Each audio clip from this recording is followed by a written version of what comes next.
পাওলে এক সাইড করে বুঝে দিছে, তারা কইলে কোনো শব্দ করে না।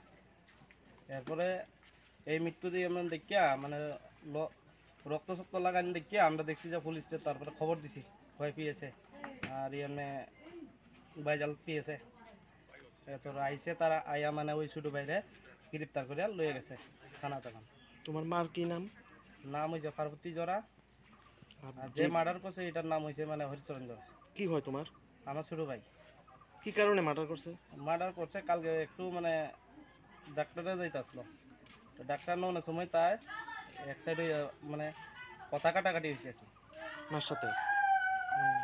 কথা কাটাকাটি হইয়া মানে এই অবস্থা রাত্রেবেলা মানে তারা এই মানে দা দিয়ে কি গলা একদম কেটে হয়েছে? গলা কাটতে হয়েছে মানে দা দিয়া।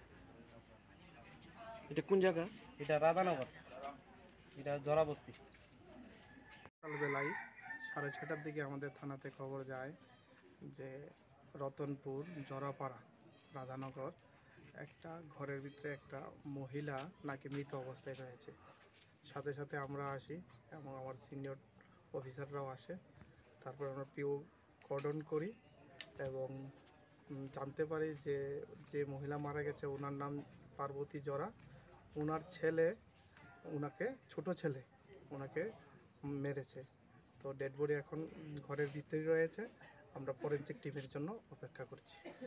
স্যার অ্যাকচুয়ালি ঘটনাটা মানে মৃত্যুটা কিভাবে মার্ডার করেছে স্যার?